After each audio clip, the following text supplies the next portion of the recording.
We present Sparsh, self-supervised touch representations for vision-based tactile sensing. Sparsh is a family of models for general-purpose touch representations, leveraging advances in self-supervised learning. Our touch encoders can be used on downstream tasks like force estimation, slip detection, policy learning, and so on. We train Sparsh on more than 460K tactile images that is curated across different vision-based tactile sensors such as Digit, GelSight with markers, and GelSight Mini. We provide a recipe to adapt self-supervised learning objectives from computer vision to the tactile domain. We start by curating unlabeled data from existing tactile datasets, namely YCB slide, touch and go, and object folder. We also collect and include touch slide, a dataset of sliding contact interactions with the digit sensor. We explore the feasibility of vision techniques such as masked image modeling to learn touch representations in pixel space following a masked autoencoder approach. We also study self-distillation for learning touch representations, an instantiation of which is Dino. And finally, we study the advantages of using masking as a strategy for learning touch representations directly in latent space, following the joint embedding predictive architecture paradigm. We also introduce TACbench, a benchmark of touch-centric tasks with datasets and labels. We follow the attentive probing protocol where we train task decoders for force estimation, slip detection, pose estimation, grasp stability, textile recognition, and policy learning on the bead maze given frozen representations from Sparsh. Task 1 we consider is force estimation. The goal is to regress to normal and tangential forces from the representations of tactile images. We collected labeled data following a normal load test where a probe presses against the sensor. We used data from sharp and hemisphere-shaped indenter probes for training the force decoder and data from the flat-shaped probe for testing generalization under Digit and GelSight Mini data.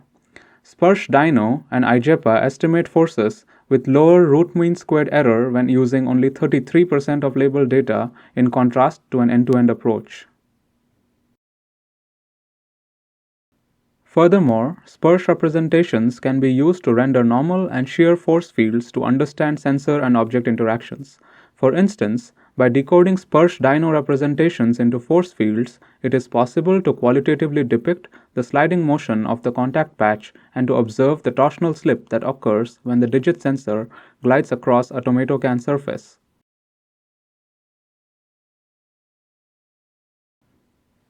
Task 2 is slip detection. The goal is to use touch representations to detect slip during motion. Our labeled dataset consists of strokes where a hemispherical probe slides over the digit sensor, generating trajectories with both sticking and slipping samples. We provide to the slip decoder representations from the past 80 millisecond history of tactile data. In contrast to a task-specific slip decoder, Sparsh models trained under a JEPA paradigm exhibit the best performance measured via F1 score, even under low amounts of labeled data. Next, we have Task 3, Pose Estimation. Here, we evaluate Sparsh representations to estimate SE2 transformations of the object relative to the sensor. We follow the regression by classification paradigm where relative object poses are binned into a grid. We provide a qualitative insight into the performance of the decoder trained with Sparsh Dino using 33% of the available data on a held-out trajectory. Although misclassifications do occur, we observe that the resulting errors tend to correspond to nearby classes, which ultimately translate into minor discrepancies in the predicted transformations. We find that while an end-to-end approach struggles to discern translation and orientation changes under a low data regime, Sparsh Dino outperforms all other models in accuracy for this task. Then, we have Task 4, Grasp Stability. In this task, we evaluate whether representations aid in predicting grasp success given a short history of tactile images from a single finger.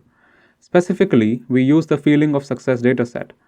We find that when using 1/3 of labeled data, Sparsh IJEPA representations achieve around 78% of accuracy, higher than the numbers reported in the baseline, which uses both tactile and vision modalities.